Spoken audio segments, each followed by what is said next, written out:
a bit of background. In this session, I'd like to deal with a number of things that relate to creativity. First one, why creativity? Just looking through some of the reasons why. 7 steps to creativity, which looks basically at the process of creativity and how you can become more creative. We'll be looking at convergent and divergent thinking and how those things link towards understanding creativity. A little bit about brainstorming, activities, and then sort of all different kinds of activities that we can try.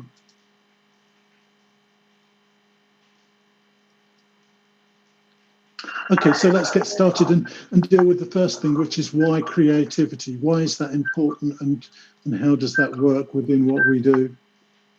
I'll give you a couple of minutes to think about it. Why creativity? You know, we're English language teachers. Why should we be interested in creativity? Perhaps you can type your answers there into the chat if you can. Why should we be working with creativity in the English language classroom? I'll give you a couple of minutes to think about that and type something in.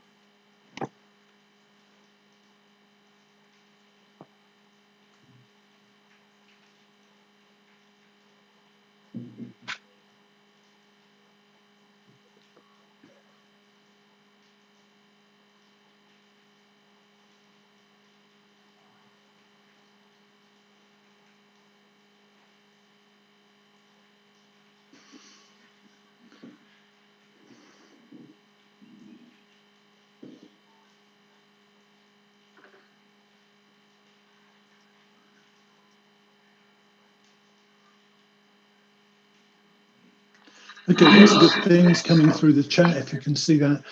Things related to motivation, yes, interaction, and yes. These are my key reasons, personally, why I think creativity is important. I think personally, you know, communication is a creative process. You know, in order to communicate effectively, we have to be creating meaning the whole time, creating new things, and creating words from our ideas, and in order to communicate those ideas. We don't just communicate, we don't just construct language for the sake of putting grammar in it and words in the correct order. We do it to communicate a message, and that's a creative process. We have to respond to the way to the other person as well. So being able to work with language creatively is very important. It's also important for self-expression to enable us to express what we're thinking and feeling. You know, we don't just study English in order to get a certificate. We want to be able to express ourselves and help people understand us. There's also the element of life enhancement. You know, creativity is something that can enhance your life and make it better and give you a sense of fulfillment and purpose. And of course, another one actually that's very much underrated is employability. And recently, the World Economic Forum did a research into what the most valuable skills and abilities for the next 10 years will be, and creativity came number 3. You know, the ability to be creative is one of the things that really separates us from computers and artificial intelligence. So that's something quite important as well. And of course, the last one, which is linked to that, is creativity can enhance our ability to solve problems. As we all know, we live in a world, particularly at the moment, that has a lot of problems. Being able to think creatively about them and how to solve them is a really important aspect of our employability and our abilities. Okay, I've got a little question for you now, and that's, how creative are you? If you have a camera, a phone with you, and you can scan the QR code there, there's a little questionnaire that you can do. If you haven't got the questionnaire, I'll pass the link to you through the chat. So have a look at the chat, the link in the chat, click on that link and open it, and you'll see something like this. And just decide how creative you think you are. It says, I'm very creative, and you can put it on at 10 if you strongly agree, or 1 if you don't agree, and then just click submit, and we'll see how creative you think you are. I might have to go backwards and forwards to refresh this.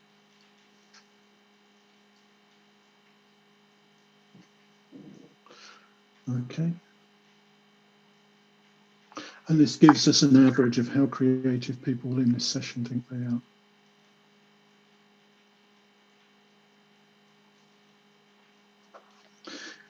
That's quite interesting. That's quite positive. Let's have another look, see how it's looking now. It's going up. So 44, from 44 of us, the average is 6.7. And that's actually more positive than some other sessions that I've done. A lot of people just don't think of themselves as being creative people, and often our students don't think of themselves as being particularly creative. And I think that's something that we need to get away from.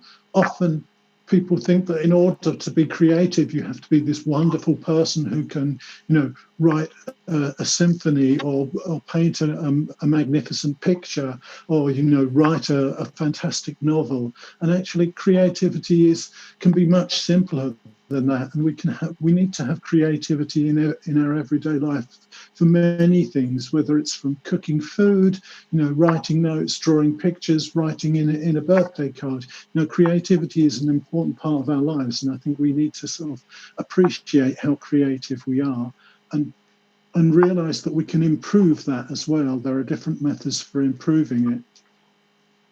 And I think one of the first things to remember is that there is a process to creativity. People don't just have that kind of eureka moment where, 1 minute I had a blank piece of paper in front of me and the next minute I had the Mona Lisa. Leonardo da Vinci, who was one of the most creative and innovative people in history and who painted the Mona Lisa, which is the world's most famous and expensive painting, actually took more than 16 years to create it.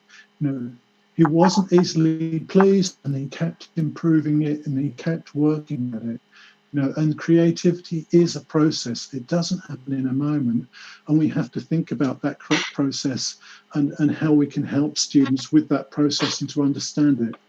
I've put my little flow chart here of the stages of creativity. And the first, when you look at it later, if you look at these little eyes, you can click on them, and it gives you a bit more information about that. So, the first thing, if we want to be creative, we need to understand the challenge. So what's the challenge? What do we need to achieve? Who will it impact? And how will it help people? So step one is understanding the challenge. Step two is to look for solutions, and not just the first solution that we can find. Look for multiple solutions. Brainstorm as many solutions as you possibly can and be open-minded about them. So brainstorming, I think, is an important part of being creative. We need to evaluate those solutions afterwards and keep a record of them, decide which ones are better and which ones are worse.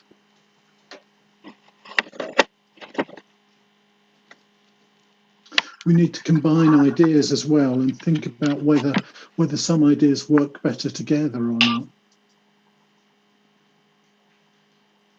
And of course, we need to show and share those ideas to other people. Again, that's quite an important part of the process. If we create ideas, if we get feedback from other people and get their input as well, we can make those ideas better. We shouldn't be protective about ideas. Diversity of opinion is very important, and reflecting on the feedback we get and then producing something at the end of that, which is very important. Any of you who are familiar with project-based learning will see that that's very similar to the kind of project-based learning cycle.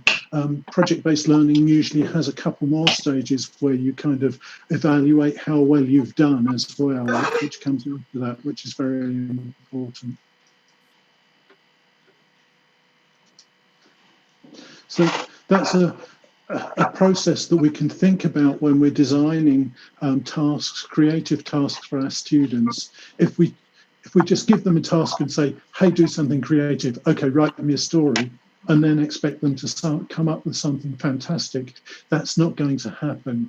We have to take them through that process. Okay, if you're going to write a story, think about who are you writing it for, who's your audience, what's it going to be about. brainstorming ideas, evaluating those ideas, combining different ideas, getting feedback, reflecting, and then producing something. So I think that those steps to creativity are very important. The next thing I'd like to share is something about convergent and divergent thinking. And these are two very important parts of the creative process. If you look at the little diagram here, you can see there's a little boy who's got quantity of ideas, and there's another one with a question mark who's thinking about quality of ideas. Which one do you think is the divergent thinker? Quick question. Which is the divergent thinker? The one on the left or the one on the right? Type it into the chat if you can.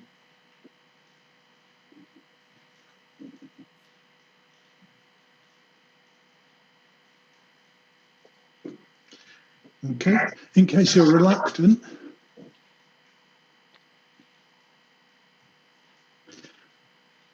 Okay, they're coming through now. Yeah. Divergent thinking is the boy on the left. Divergent thinking is about getting as many ideas as possible, being open and brainstorming as many ideas as possible as quickly as possible. Divergent thinking is the boy on the right, on this side of the screen. And divergent thinking is about digging deep, taking an idea and exploring it, researching it, thinking about quality, evaluating it, seeing how you can improve it. The reality is that we are not one type of person or the other, but we are both types of people. We are capable of divergent thinking and convergent thinking, but we need to use them at the right time. When we're brainstorming, we need to be divergent. We need to be open to new ideas, uncritical of those ideas, and focusing on anything that we possibly can that fits what we want to achieve. When we become divergent thinkers and we've passed through the brainstorming phase, then we need to start thinking specifically about those ideas, thinking how we can improve them and which ones are better or worse. So in terms of brainstorming, which is that divergent thought process, I think it's very important that, when we do brainstorm things, that we do it fast and under time pressure. We free our mind from judgment. We focus on doing as much as possible, and we go for quantity rather than quality. Often the thing that stops brainstorming, stops students coming up with new ideas, is they start to feel judged. If people feel judged or evaluated, then they're not going to come up with new ideas and creative ideas. So if you do brainstorming with your students, be as encouraging as possible. Don't say anything is a bad idea. Everything is a good idea. Get those ideas out as quickly as possible and get away from that judgmental or evaluative thought process, because that was the one that kills divergent thinking. When we've finished brainstorming, we need to go and we need to do the convergent thinking. That's the time to think about deeper research, thinking more critically, looking for commonalities and making connections. And that's where we can go through a process of improving things and iterating them. And I think making the distinction between those different thought patterns, when we use them and how we use them in the classroom, is very important. And I'd like to share some examples of activities that you can try.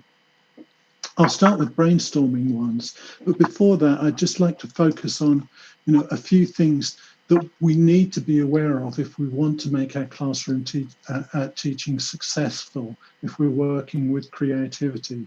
And there are a few things just up here which I hope you can see in the screen. We should be willing to take risks and be open, and where possible share our own ideas as well, not because they're the right ones or models, but to show that we're part of the creation process. We need to be encouraging. We need to try and keep things light, have a sense of humor about them, and build a positive dynamic for students. And we must remember, if we're doing creative activities with our students, that we are evaluating their English. Never evaluate their creativity. You know, it's not our place to judge whether they're a creative person or not. We should be evaluating their English. How's the sound? I've just got a message through from someone saying that they're having problems hearing. Are you able to hear me okay? Yes. Either type in a yes or a no. It's probably a local, if you're having problems hearing, it's probably a local problem and you need to adjust your own volume on your computer. Great, perfect. Okay, I'll look at some examples of brainstorming activities that you can do with your students in the classroom. There are lots more in the book, and there are lots of other things that I'm sure you do, but these are some examples. I mean, the first one is topic vocabulary. You know, whenever you're studying a topic with students, it's great to, brainstorm vocabulary first. Often as teachers, we decide what vocabulary we want our students to learn, but if we actually get them to brainstorm first, we might actually encourage their divergent thinking a lot more and be ambitious about what the kind of targets that we set them. You know, get them to, if we're doing a lesson on cricket, get them to think of 30 English words about cricket as quickly as they can within 5 minutes. Write them down. You know, don't be critical if they can't think of them in English. Think of them in their first language and then translate them later. But get them thinking about sort of language. That's one sort of typical example of an activity that we could do in any lesson. Another one that we can get them thinking about different ways of doing things and ask students to brainstorm multiple ways of doing anything. Could be how many different ways can you think of to collect water when it rains? You know, maybe they could collect it in their hat, they could collect it in a bucket, they could collect it in a spoon. You know, as many things as they can possibly think of within about 20 minutes, within about 5 minutes. As many as possible. Could be different ways of cooking an egg without using a cooker. How many different ways can you think of? Or it could be different ways of crossing a river without getting wet. You know, okay, there's a boat, but how else could you do it? You know, how many ways can they think of? And try to get them to be inventive. Again, don't judge, anything is possible, and get them to think of as many as possible. Problem-solving brainstorm is a great activity. You know, think about a problem that the world has and ask students to work together to brainstorm solutions. For example, how could we put an end to pollution caused by air travel? Well, I think we might have succeeded in that at the moment with the coronavirus, but how can we put an end to corruption in politics? What could you do? Get students to brainstorm as many possible solutions as they can. They could be wildly imaginative if they want to. Don't have any judgment about the things that they choose. Another possible option is to brainstorm as many arguments either for or against something as they could. So, how many arguments can we think of reasons why we should eat more ice cream? How many reasons can you think of for eating more ice cream?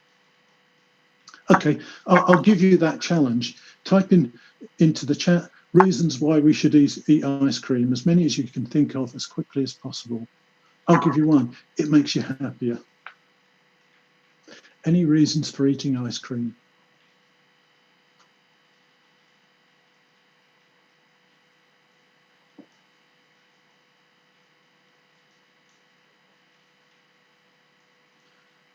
Okay, so there are lots of different activities like this that we can use. Reasons for quitting social media, reasons it's also a good idea to get students brainstorming negative things as well, so that they learn to see the other person's point of view. For example, brainstorming reasons why we should cut down trees. We all know it's wrong, but some people do it. So what are the reasons for it? And those are some examples of brainstorming activities that we could try. I like the reason for eating ice cream. It relieves mental stress. I think that's true, especially if it's chocolate. Chocolate is a substitute for love. The other thing we can do is get students to brainstorm ways of finishing quotes. This is a very famous quote, and we can get students to brainstorm lots of different ways of finishing it. What are 5 different words we could use to finish this quote? life isn't about finding yourself. Life is about, okay, and just type in anything that you can think of that will help you to finish that quote. So I'll give you a couple of minutes to do that and get some water, as many things as possible.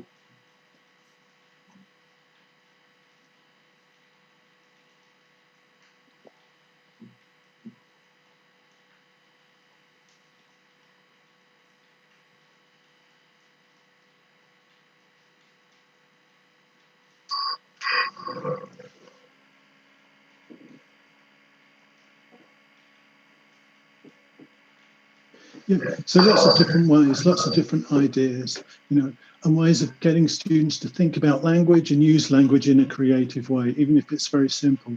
In the book, there are 10 different examples of different quotes that you can use in this way to get students thinking about things. Okay, this is a different activity, and it's brainstorming reasons why we should do a tightrope walk like this.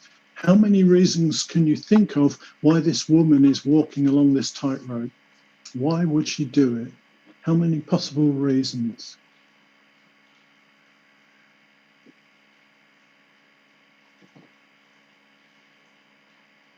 This is actually one of my greatest fears. I'm afraid of heights and can't stand heights at all. So this would be really difficult for me. So, you know, great. Find images like this and use them to trigger your students' creativity. You know, images are very good for that because students instantly understand the context. You know, and you know, thinking about why she's doing it also helps them to empathize with other people, and empathy is something else that we really need more of badly in the world at the moment. So yeah, different reasons for that. This is part of an activity that has a number of different pictures like this, and students look at the different things and brainstorm, you know, reasons why they would do each one. And once they're finished brainstorming the reasons, then you can put students in pairs in a breakout room, and they have to persuade the other person to do it, and they have to make offers, think of different ways they could persuade the person to do it. For example, would you do it if I gave you £1 million? Would you do it if, you know, it would save somebody's life? Would you do it if? And so they make sentences like that, trying to persuade people to do various things. So what would it take? What would it take for you what would someone have to give you in order for you to do that tightrope walk? For me, I don't think there's anything. I know I would die if I did that. I would maybe do it to save my daughter's life, but I would die. Okay, so those were brainstorming activities. I think, and those are connected with divergent thinking as widely as we can, coming up with as many ideas as we can.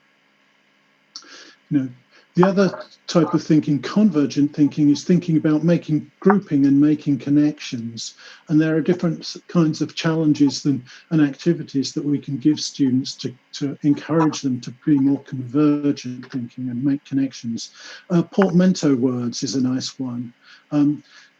There are lots of different kind of portmanteau words in English. These are words that are combined by combining two different words. For example, breakfast and lunch makes lunch. You know, there's this very popular word at the moment, which is a combination of explaining and man, and it's called mansplaining. And that's when a man explains something to a woman that she already understands, and that's very popular at the moment. Another one is me time. So if you need time for yourself, you call it me time.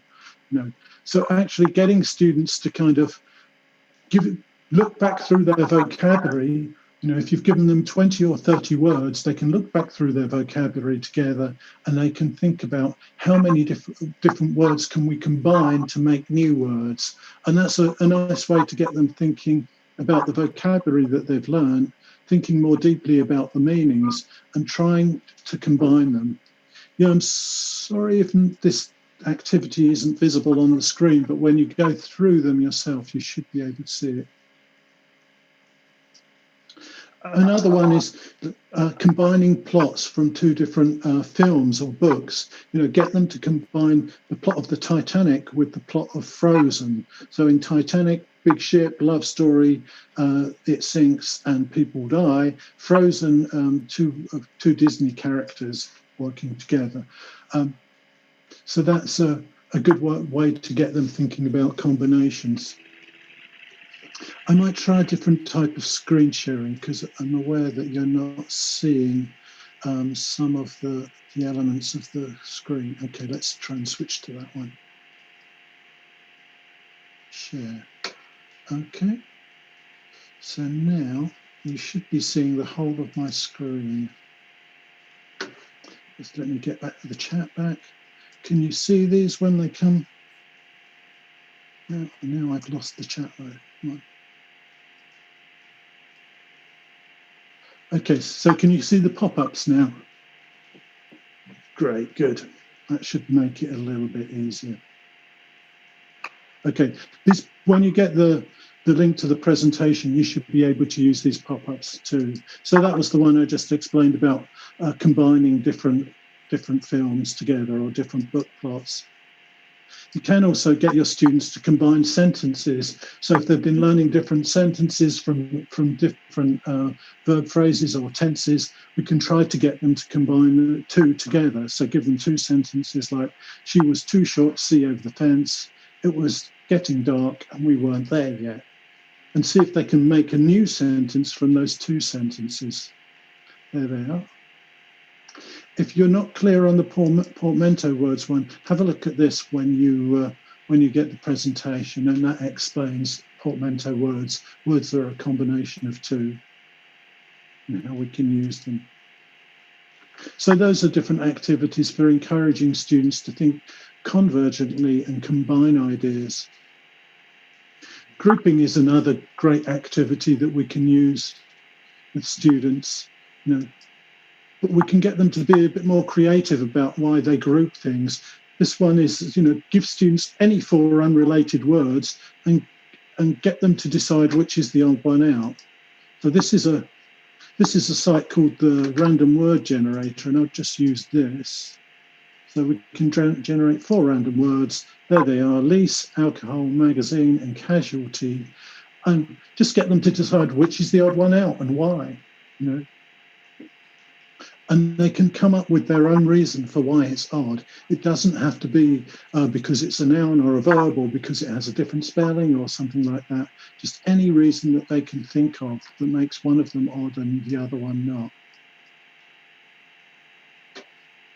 Okay, so that gets them thinking about connections. They can try and link people to things. What's the connection between Barack Obama and A Christmas Carol? How are they connected? Our world is full of connections. Getting students to think about how things connect is a great way to get them thinking more convergently. Grouping words as well. If students have 20 to 30 words of vocabulary that they've learned over the last month, get them to put them into groups. Give them this picture of 5 buckets, but without the labels underneath, of 4 buckets in this case, and get them to put the words into those 4 buckets and give those 4 buckets categories. It doesn't have to be something like verbs, nouns, and adjectives. Make it anything more creative. I've got red words, sad words, words I like, and words I don't use very much. So get students to maybe use that as an example and just put all of the words they've learned into one of those 4 buckets. Which ones are sad words? Which ones are words they like? And it gets them to think about the words in a different way. They're not just thinking about, whether it's a noun or a verb or whether it's, what part of grammar it is. They start to think more about the meaning, And those buckets could have any names on them, any labels on them. Get them to think about their own labels as well. All of those things will help to make them think a little bit more creatively about language. And all of these are things that we can do here in the remote classroom.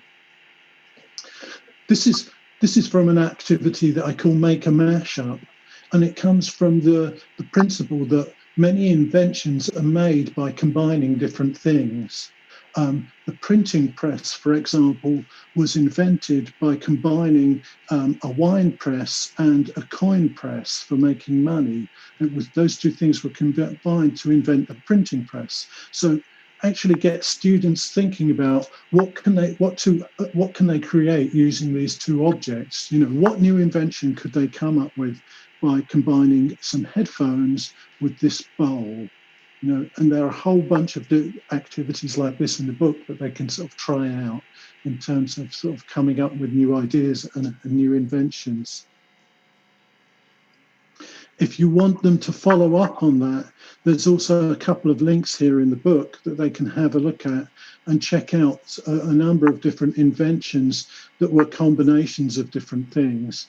So this one, this is an ironing board mirror. So someone combined an ironing board with a mirror so you can iron your clothes and then you can see yourself in the mirror. Really useful. This is a bench, which was a combination of bench and roller, so that when it rains, you can roll the bench around and you can get a dry side. A nice idea here, sort of traffic lights combined with the egg timer.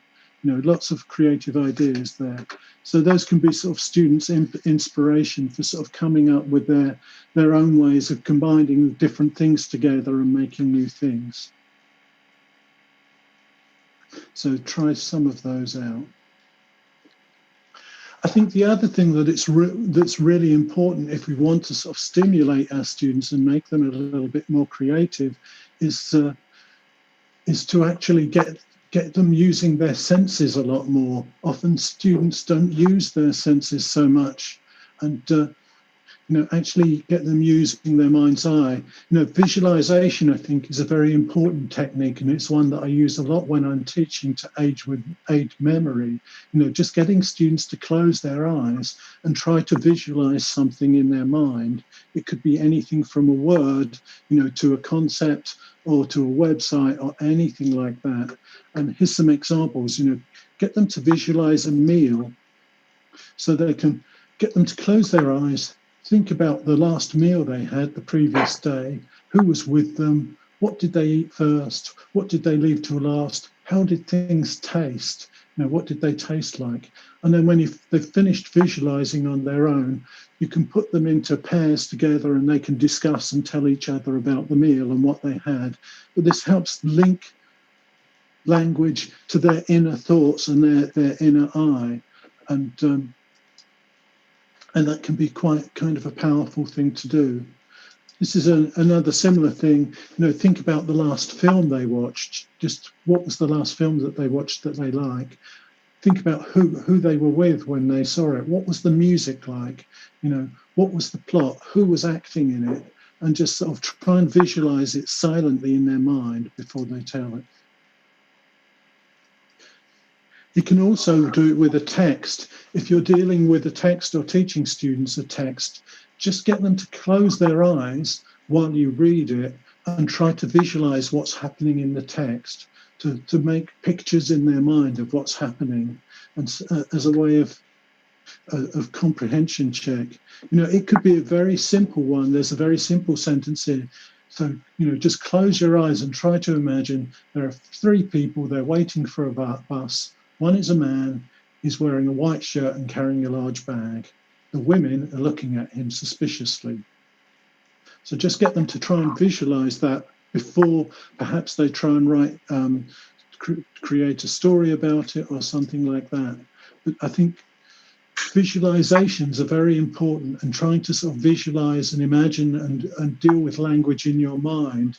And I think it can, help prepare students for creative activities or for speaking activities if they've thought about something very just silently in their mind first.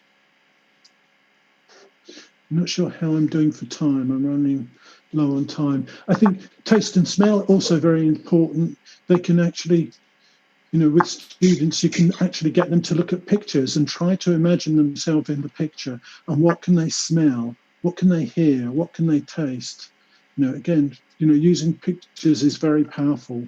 Thinking about the taste of words, they can actually give them their vocabulary and trying to get them to link a taste or a flavour to each word. Which ones would be spicy? Which ones would be cool? Which ones would be sweet?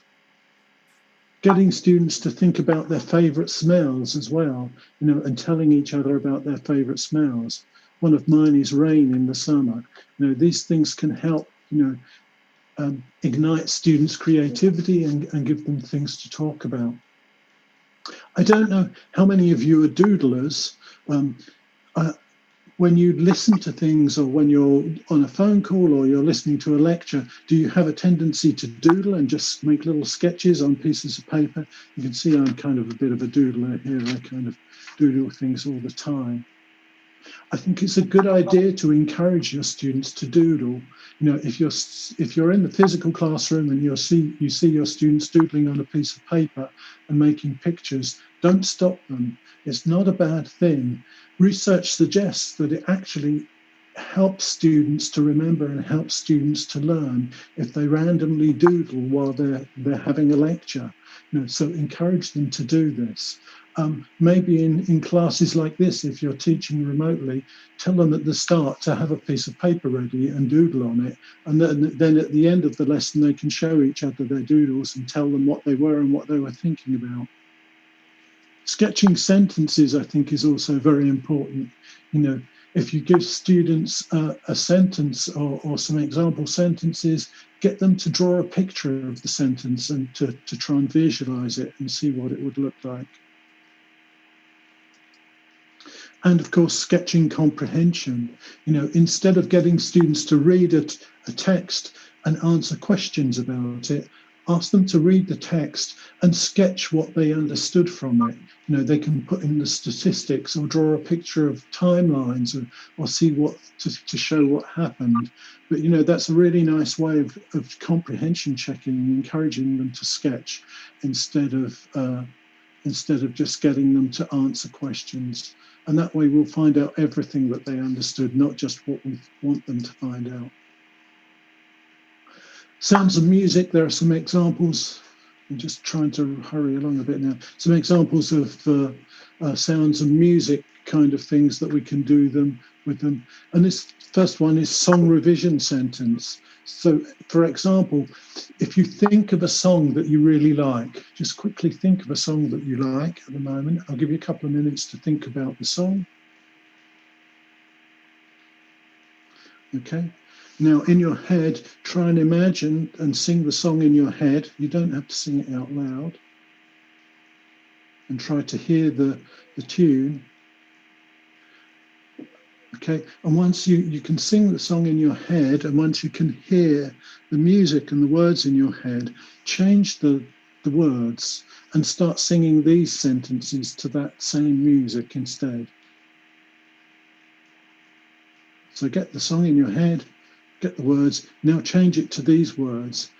And that's a way we can get students to revise and help them remember different sentences they've been learning. For example, if they've learned 5 or 10 sentences, they've been learning present perfect, get them to sing them in their head using a song they know or the tune of a song they know. And that can help them to embed these sentences and these words, can help them juggle the pronunciation and make them fit a little bit more. And so that's a nice way of revising sentences and using songs. You could actually get them to find sounds and collect sounds. There's a site here where you can find 3 different sounds if you want to. The sound collection one was if your students have mobile phones and that they travel around with all the time, tell them to collect sounds, give them specific times of the day, say 5 different times of the day. Could be 12:30 midday, 2:30 in the afternoon, 5 o'clock in the evening, 8 o'clock in the evening, and tell them wherever they are to switch on their phone and record what they can hear.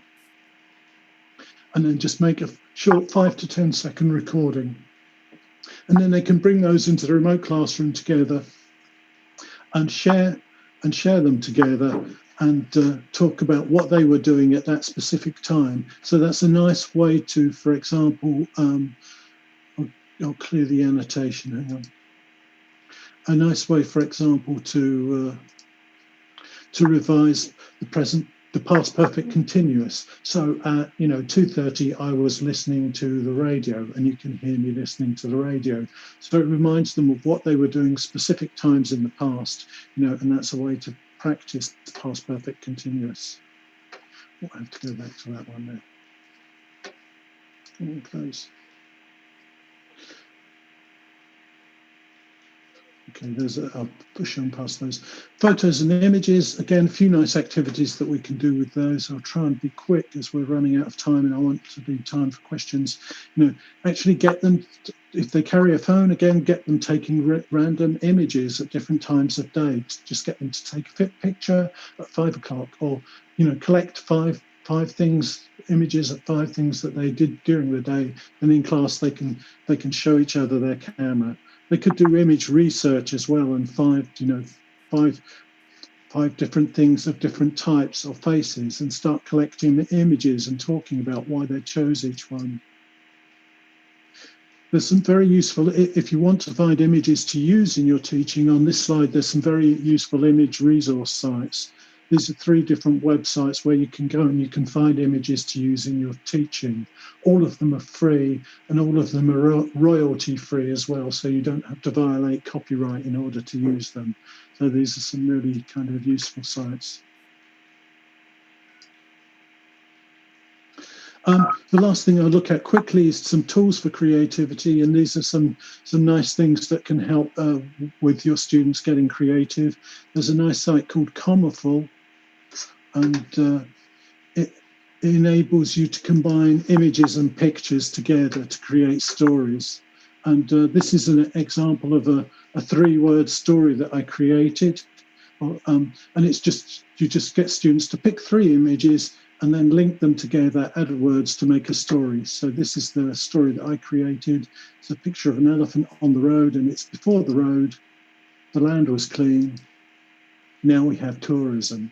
So that makes a very simple writing activity or speaking activity, just linking together 3 different pictures. And that's using a site called Comaful, which is here. Very easy to use.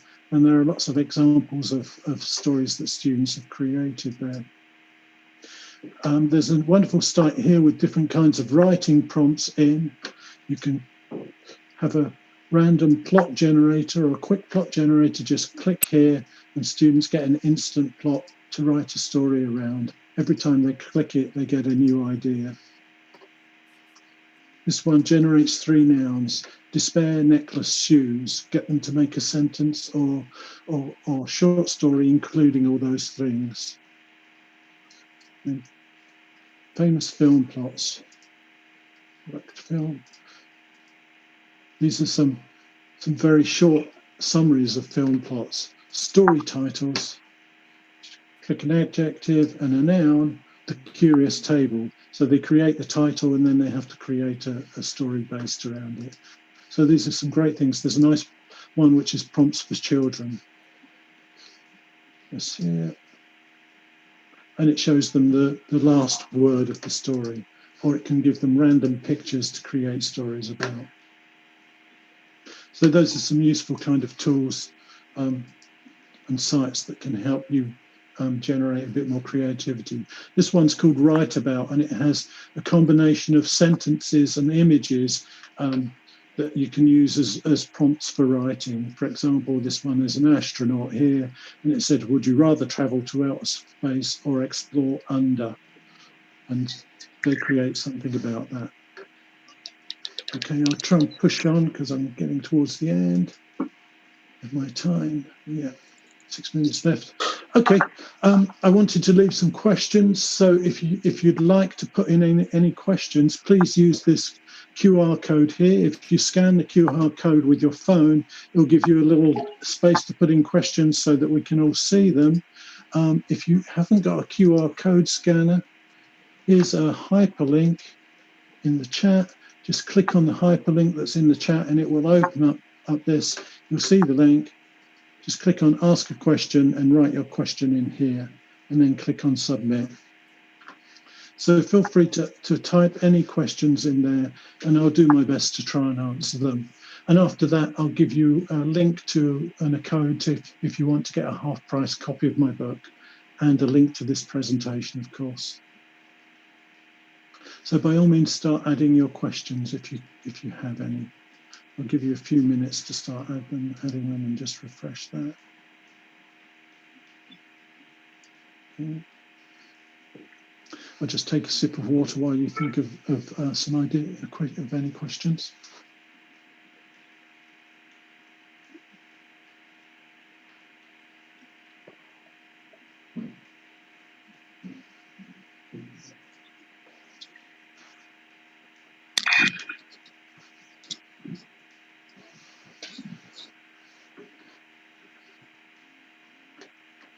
Okay, let's see if there's any coming here. No questions yet. Don't worry if you haven't got questions. I'm happy to move on if you want to. Okay, you can either scan the QR code or use this link.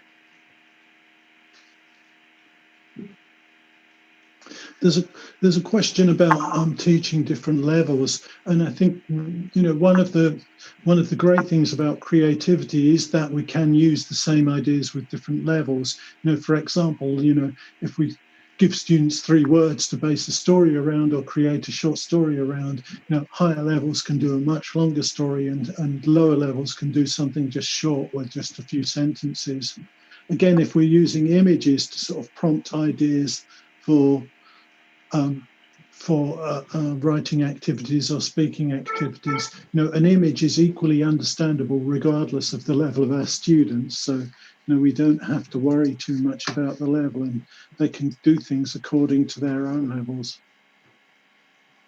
I think creativity there's a question about creativity. Is it innate or built in? I think it's something that all of us have, and it's something that we can develop. Unfortunately, in some cases, if either through life's, the things that happen to us in our life, or through bad teachers or through bad experiences, we can start to feel negatively about our creativity and start to feel uncreative.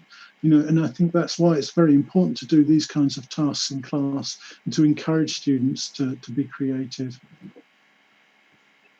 I think creativity is possible under stress. Even though when you're feeling stressed, in fact, brainstorming and coming up with new ideas. If we go back to that sort of 7-step process, the importance of brainstorming is that it should be done under pressure. Just try to think of as many things as you can in a non-judgmental way. How to manage time to create. There's a question about sort of managing time and having time to combine it in. If you look at the book and some of the suggestions, a lot of the things that we're doing, that we do anyway, can be changed slightly to be more creative. We all have to revise vocabulary with our students. So let's do it in a creative way. Let's, just combine things into the things that we have to do anyway. It doesn't have to take a long time. We don't have to get our students to write very long stories or books or anything like that. Creativity can be simple, and it can take just a few minutes. How does technology help in enhancing creativity in learners? I think there's creativity can help with that. Certainly it makes things like process writing, where we write something and redraft it and then change it, much easier. I remember when I used to write stories at school and I had to pencil and paper write them, and then my teacher would scribble all over them in red, and I had to then make it look nice. That wasn't very motivating. But a lot of the things that, for example, like this site Comafor, where we can come up with different. Let me go back to it. Which can combine. Oh no, that's a mistake. Sorry. Where we can combine different images together to make stories. To have something like that produces something like this that looks sort of very smart, even from a very simple story, is very, is a lot more motivating. So I think technology can help with creativity and help us produce something that looks much nicer and is much more motivating.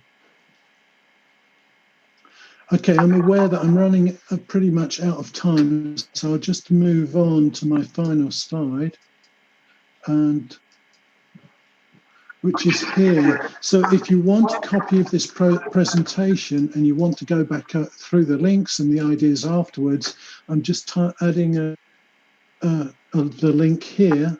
So the link is there. Oh, sorry, somebody's just messaged me. My presentation.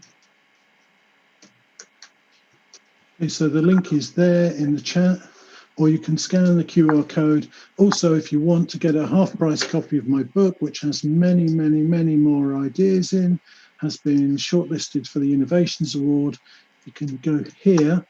If you click on the link, click on Buy Now, enter your name and email address, and then add this code.